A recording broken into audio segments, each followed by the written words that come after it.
അവഗണന സഹിക്കാൻ വയ്യാതായപ്പോ രഘുവേട്ടൻ പഞ്ചരത്നത്തിൽ നിന്ന് ഇറങ്ങി. ഇപ്പോ അനുചേച്ചിയുടെ വീട്ടിലാ താമസം.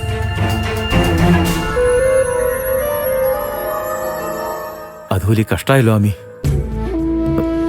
ഞാനിതിന്റെ അകത്തായി പോയി.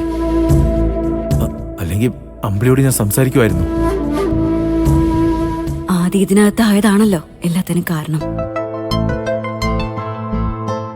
വക്കീലിനെ കാണണമെന്നും ആദിയുടെ ജാമ്യത്തിന് ശ്രമിക്കണമെന്നും രഘുവേട്ടൻ പറഞ്ഞിരുന്നു.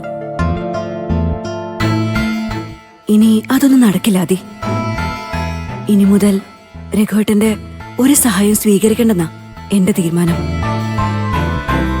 അപ്പോ മിയമോളുടെ ട്രീറ്റ്മെന്റും മറ്റു കാര്യങ്ങളും എങ്ങനെ നടക്കും ആമി? അതിന് മറ്റെന്തെങ്കിലും വഴി കണ്ടെത്തണം. മോൾക്കിപ്പോ കുറച്ച് ഭേദമുണ്ടല്ലോ. എന്തെങ്കിലും ജോലി കിട്ടുമെന്ന് ഞാൻ അന്വേഷിക്കുന്നുണ്ട്.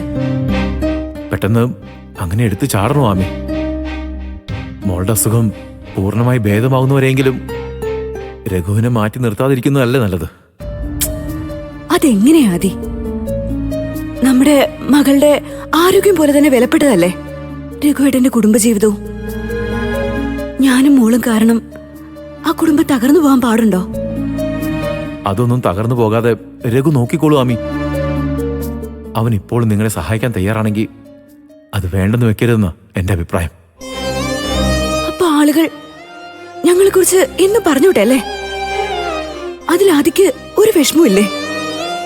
ആളുകളെ പേടിച്ച് രഘുവിന്റെ സഹായം വേണ്ടെന്ന് വെച്ചാൽ നിന്റെയും കുഞ്ഞിന്റെ കാര്യം അവരും ഒന്ന് നോക്കൂ ആമി.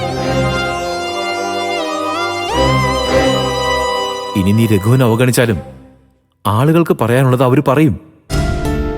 അതുകൊണ്ട് ആളുകളെ പിണക്കിയാലും രഘുവിനെ പിണക്കരുതാമി.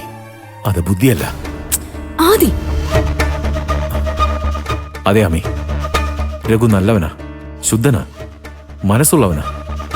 അവൻ ആരും അറിയാതെ ഒരു കടപ്പാട് എന്നോടുണ്ടെന്നാ ഇപ്പോഴും എന്റെ വിശ്വാസം. അതുകൊണ്ട് നിന്നെ മോളെയും അവൻ കൈവിടില്ല ആമി.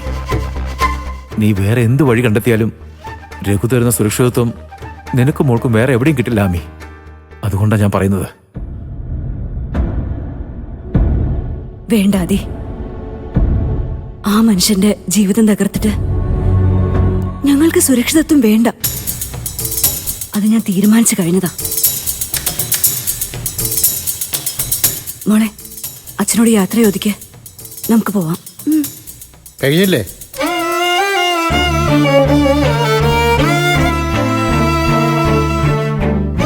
മോളെ, മിയെ ഞങ്ങൾ പോട്ടെ ആദി. ചെല്ലാമി. ശരി മോളെ.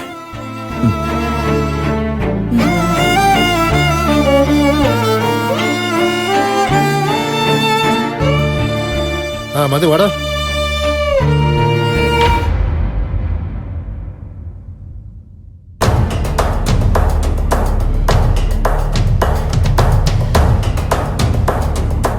എടാ രഘു, എന്താ നിന്റെ പ്രശ്നം? ആമിയുടെ പോക്ക് ശരിയല്ല. ഇന്ന് ഞാൻ തെറാപ്പി സെന്ററിൽ പോയപ്പോ അവൾ കുഞ്ഞിനെ കൊണ്ട് അവിടെ ചെന്നിട്ടില്ല. ആ ബെഞ്ചമിനും ഇന്ന് എത്തിയിട്ടില്ല. ആ കുഞ്ഞിന്റെ ചികിത്സ പോലും ഒഴിവാക്കി അവൾ അയാളുടെ കൂടെ എവിടെ പോയതായിരിക്കും? എടാ, അവൾ എവിടെ പോയാലും നിനക്കെന്താ രഘു? അവള് നിന്റെ ആരാ? എന്താക്കൾ അങ്ങനെ പറഞ്ഞു? എന്റെ സ്വന്തമായതുകൊണ്ട് മാത്രമല്ലല്ലോ ഞാൻ ഇത്രയും നാളും അവരുടെ കാര്യങ്ങളൊക്കെ അന്വേഷിച്ചതും ചെയ്തതും. അതെ, അത് ശരിയാ. അന്ന് അവൾക്ക് നിന്റെ സഹായം ആവശ്യമുണ്ടായിരുന്നു. അതുകൊണ്ട് അവളത് സ്വീകരിച്ചു. ഇപ്പൊ നിന്റെ സഹായം അവൾക്ക് വേണ്ട.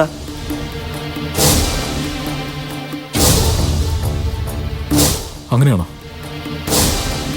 അപ്പൊ ആവശ്യം കഴിഞ്ഞപ്പോ തന്നെ വലിച്ചെറിഞ്ഞ് കളഞ്ഞുവെന്നായിരിക്കും. അല്ല, അതങ്ങനാണെന്ന് വെക്കേ. എന്നാലും നമുക്കത് നല്ലത് തന്നെയല്ലേ? എടാ, ഈ ഒരു കാര്യം എത്ര തവണ പറഞ്ഞാലും നിനക്ക് തലേ കയറാത്തത് എന്താ? അങ്ങളെ, ഞാനൊരു കൊച്ചുകുട്ടിയൊന്നുമല്ല. എനിക്ക് എന്റേതായ തീരുമാനങ്ങളുണ്ട്. അല്ലാതെ ആരെങ്കിലും പറയുന്ന മാത്രം അനുസരിക്കുന്ന പാവയൊന്നുമല്ല. എടാ, നീ എന്തിനെങ്ങനെ ടെൻഷൻ ആവുന്നേ? നമുക്ക് സ്ഥാനമില്ലാത്ത സ്ഥലമാണെങ്കിൽ അവിടുന്ന് മാറി നടക്കുന്നതാണ് നല്ലത്. മനസ്സിലായോ? അതുമാത്രമല്ല, നീ ചിന്തിക്കേണ്ടത് നിന്റെ കുടുംബത്തിനെ കുറിച്ചാ. മറ്റൊരാളുടെ ഭാര്യയ്ക്കും കുഞ്ഞിനും ജീവിതം ഉണ്ടാക്കാൻ നടന്ന സ്വന്തം കുടുംബം ഇല്ലാതാകും. അത് മറക്കണ്ട. എപ്പോഴോ അവിചാരിതമായി നിന്റെ ജീവിതത്തിലേക്ക് വന്നാണ് ആമിയും കുഞ്ഞും. അവരതുപോലെ തന്നെ അങ്ങ് പോയിന്ന് കരുതണം.